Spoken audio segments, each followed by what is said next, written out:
Hey guys, how's it going? Hope you're doing well. My name is Crown, and today I'm going to read you some very interesting stories that I hope that you're gonna love. And now, without further ado, let's go!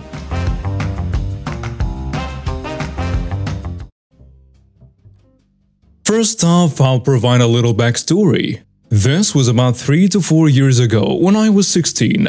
At the time, a politician in one of our active political parties of the city was under investigation for an ATM robbery she supposedly took part in, because they had found the gateway car in her backyard along with bullet shells they used to crack the thing open. The problem was she had a good lawyer who claimed her car was stolen by the people who did the actual crime. This was not a very plausible story, considering she already was on a watch list surrounding drug abuse, but it was enough to keep the authorities from actually being able to convict her. Now that that's clear, here is where I, or rather me and some friends, come in. On a Saturday evening, we had decided to go see a movie in a movie theater. It was a late night movie, so from 10 p.m. to midnight. After that, we decided to take an alternate route home on our bikes. We all lived close to each other, so we rode together. This route was a little longer over a very long street, but it was better lit. This also happened to be the street the politician lived in. As we are riding along this street, we notice a person walking her dog in the distance. Well, walking was a big word. She was more like skipping, flailing her arms in the air while pulling her poor dog along that clearly had no idea what was going on with her. As we got closer, we moved from the bike lane as she was using it to walk onto the street that was empty of cars. Suddenly, my friend that was riding next to me said, "Isn't that the cocaine witch from ex-political party?" I know, not a very nice thing to say, but he said it very quietly so as to not have her hear it. At least, that's what he thought. As we rode past her, she started screaming stuff at us. We couldn't understand what for the life of us, and were convinced she hadn't heard what my friend had said.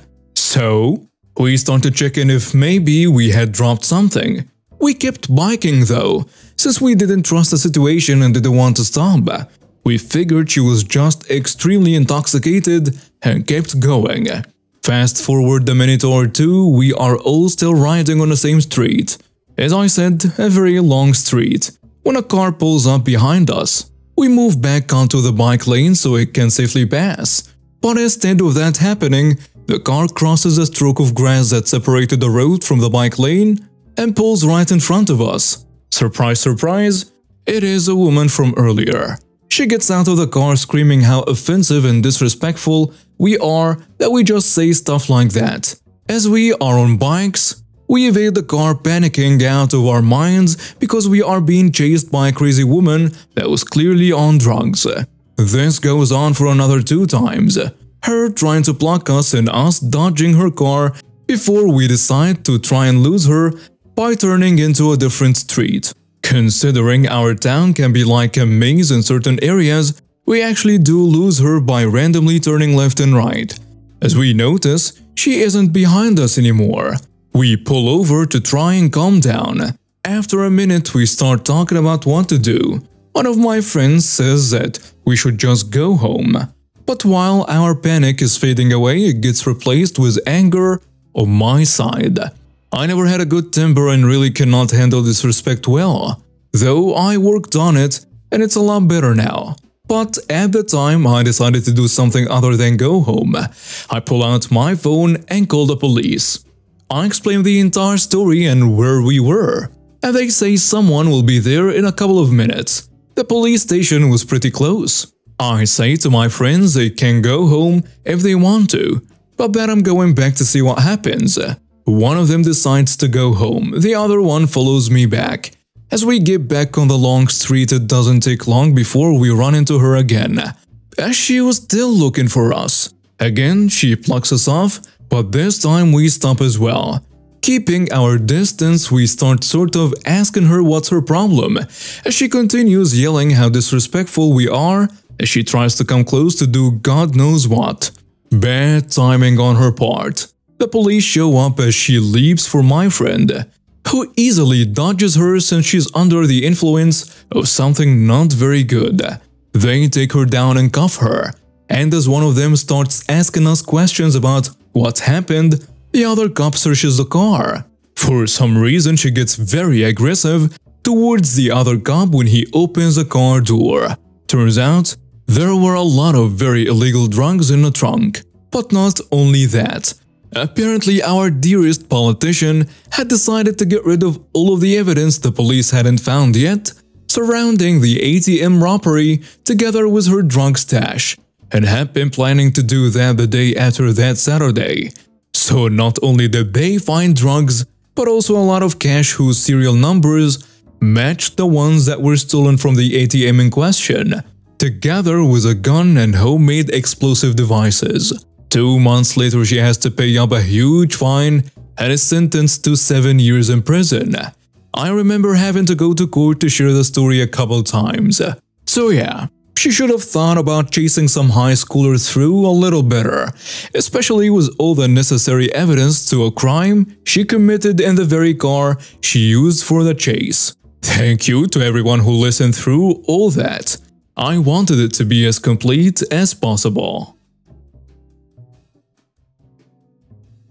It was a typical Saturday afternoon when I decided to stop by the grocery store on my way home from the library. I had just finished my shift at the coffee shop down the street and was looking forward to getting home, taking a shower and relaxing for the rest of the day. As I walked through the produce section, I noticed a woman standing near the apples, staring at me with a look of confusion on her face. I tried to ignore her and continue on my way, but she called out to me. "Excuse me," she said in a voice that was dripping with entitlement. "Can you tell me where the bread is?" I hesitated for a moment, wondering if I should just pretend I didn't hear her and keep walking. But something about the way she was looking at me made me feel like I had to respond. It's over in the bakery section," I said, trying my best to sound polite. The woman, who we could call her Karen, narrowed her eyes at me and said, "Don't you know how to speak properly? And what are you doing just standing around here? Don't you have work to do?" I was taken aback by her rude tone and the way she was talking to me. I was just a customer, not an employee. "I'm sorry, ma'am," I said, trying to keep my voice steady. "I don't work here. I'm just shopping." Karen scowled at me, her lips turning into a thin line. "Well, you look like you work here. And you certainly don't have any right to be standing around like that. Go do your job." I couldn't believe what I was hearing. I was 15 years old, and this woman was talking to me like I was a child. I tried to walk away, but she grabbed my arm, her nails digging into my skin. "Ow, that hurts," I protested, trying to pull away from her. But Karen was relentless. She tightened her grip on my arm, and her eyes blazing with anger. "You listen to me, young lady," she yelled out. "I'll teach you some respect." I couldn't take it anymore. I wrenched my arm free from her grasp and took a step back. But before I could get away, Karen reached out and slapped me across the face. I was stunned, tears welling up in my eyes. I couldn't believe what had just happened. I was about to run out of the store when I noticed who was standing behind Karen. It was my mother. At that moment, I just remembered that we were supposed to meet up at the store and then head home together as we planned earlier that day. And from the expression on her face, clearly she saw me getting slapped by this awful lady because her eyes were just blazing with fury. Without a word, she put her hand on Karen's shoulder, turned her around aggressively, and knocked the damn lights out of her with a straight punch to the face. "How dare you lay a hand on my daughter?" she screamed at the now flat on her back Karen, her voice shaken with rage. "You have no right to treat anyone like this, especially a child." The police were called, and when they arrived, they pulled the CCTV footage and arrested Karen on the spot. I was still shaking when we got home, but my mother wrapped me in a hug and told me that everything was going to be okay. "You did nothing wrong, sweetie," she said. After Karen was arrested and charged with assault on a minor, The judge gave her a hefty penalty for her actions. I remember my mother telling me about it, the relief in her voice palpable. She got 3 years of probation and has to undergo anger management counseling. My mother said, a satisfied look on her face, and she has to pay a fine of $5,000 and do 100 hours of community service. But despite the fact that Karen had been punished for her actions, I couldn't help but feel a sense of unease whenever I went out in public. I was always worried that someone else might try to hurt me or treat me with disrespect, and it made me feel vulnerable and scared. I tried to push those thoughts to the back of my mind and focus on my studies and my part-time job at the coffee shop, but every now and then, I would catch a glimpse of Karen's face in my mind, and I would feel a shiver run down my spine. But as the days went by, Karen's assault on me became a distant memory. I was grateful that my mother had been there to defend me, and I knew that I was lucky to have her in my life. As the title suggests, this story is about a person with diplomatic immunity. Before I dive into the story, first a little something to note about these diplomats. Yes, they do have immunity, but to an extent. They can't be prosecuted in the hosting country, unless their home country waives the immunity. For example, they can drive over the speed limit and when they get a ticket, nothing happens. However, they need to respect the host country's laws and regulations. They are not exempted from any security checks. When they want to enter a building where a security check is mandatory before entering, they have to undergo that check or they are refused access. This is important for the story.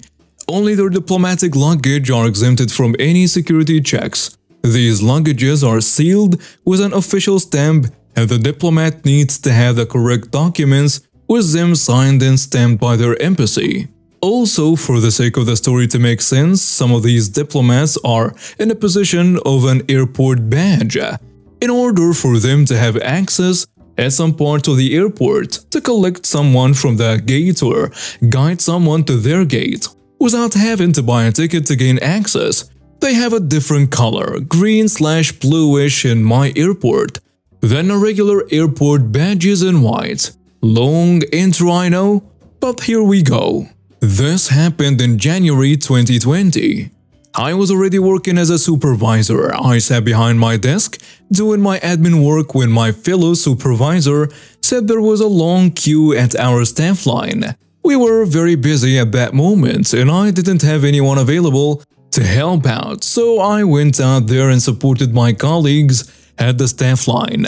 I positioned myself as a third person at our WTMD, walk-through metal detector.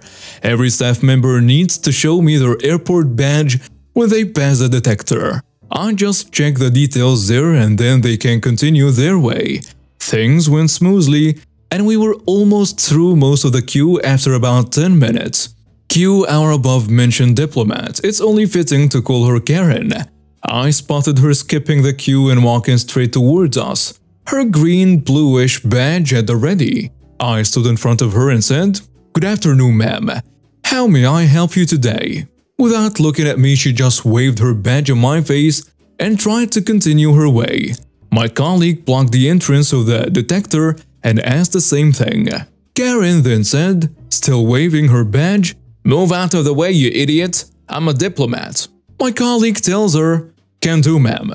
You need to put all your belongings in a tray first and have them go through the scanner. Then you need to walk through this gate," pointing at the detector, "so you can continue your way." "Are you deaf? I'm a diplomat.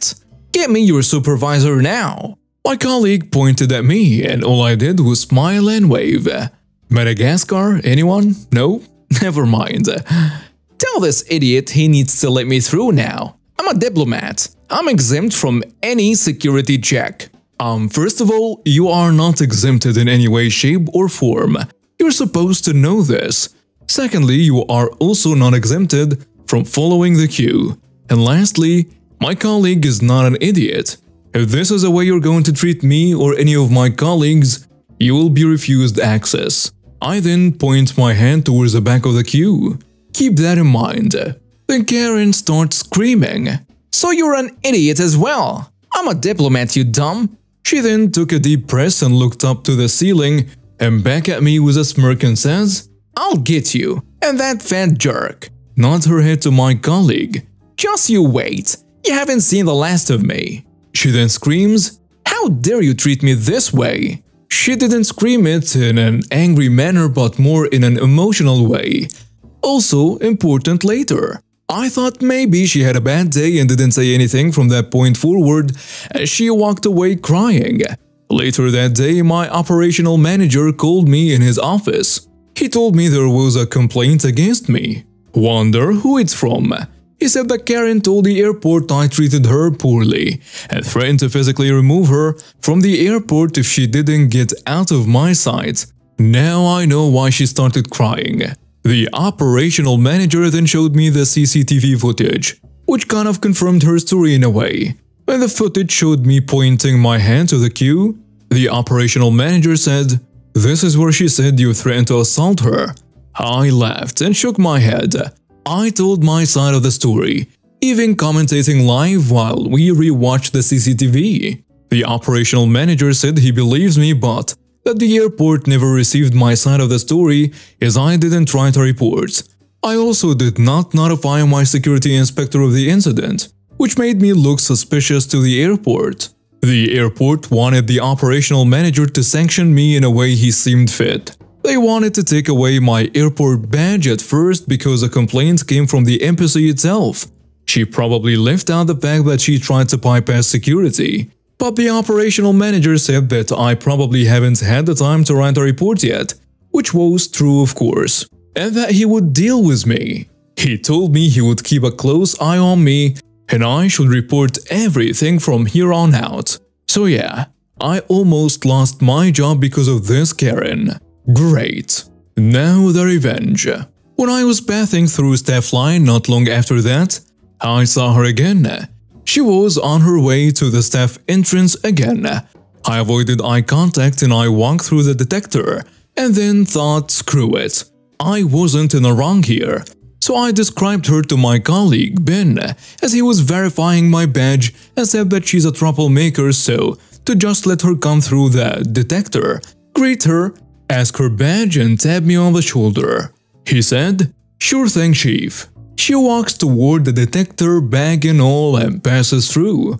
Meanwhile, I was standing over my tray getting my wallet and keys and so on, not once looking at my surroundings. Ben then tapped me on the shoulder and said, "OP, can you look at this?" I took the badge and turned around facing my colleague. I asked, "She's standing to the side." When Ben turned around to verify, I quickly ripped off the hologram sticker. Who's out this? The badge is invalid. I looked at Karen. I put my hand on Ben's shoulder and thanked him. "Hello again, ma'am. Welcome. I just need to verify your badge if you don't mind, so you can be on your way in just a second." Karen tasted victory. "Finally, you've learned some manners." Oh dear. "I'm sorry, but your badge is invalid." "Excuse me?" "Yes, look. Your hologram is completely gone." I then looked up to her and then quickly turned my head back and forth between her and the detector several times. I then turned my head around to look at the back of our checkpoint and then back at her. "What are you doing?" I pointed behind my back to the end of the checkpoint saying, "Did you just come from over there?" Karen shouts, "No, you dumb! I came from over there!" Points at the entrance. "Can you please calm down, madam?" I lifted my hands and took a step back. "I can sort this out for you. Do you mind standing to the side there?" She complied and I asked for her diplomatic passport. Said I needed it to go run it through my system to validate. She handed it over and told me to hurry up. I told Ben to watch her as I went to my desk. According to our standard operation procedures, the only options I had was either A. Refuse access myself, like I did before, or B. To go to my inspector, explain the situation and be done with it. He would send Karen back for a new badge, and probably would have forced her to go through security or escort her out. Problem solved. However, I already had a plan, and it was already set in motion. I first called airport police department and said that I have a female here who's refusing to be checked, claiming to be a diplomat. They asked if the inspector was around and I said I haven't seen him. They would send out a patrol immediately. Great! Another colleague who returned from her break was waiting to be put to work. So I ordered her to replace Ben and send him to my desk. A minute or so later, Ben came to me, saying that Karen was getting frustrated, and he asked me what was going on. I briefly told him what happened before, and I informed him of my plan. Now, Ben was a new guy, recently just started, but he was a cool guy. He was a bouncer before he came to the airport, so he knows how these Karens can be. He liked the plan and said, "You know what, Chief? I wasn't sure if a diplomat was exempted from a security check or not. Honest mistake. Sorry." He winked and smirked at me. I told him to start typing up his incident report as I headed back to Karen. Meanwhile, the police arrived and I handed over the passport and badge. I say, "This lady refuses to go through security. She threatened me for the second time today, saying I would lose my job. She also gave a false statement to the airport about me, risking me to lose my job."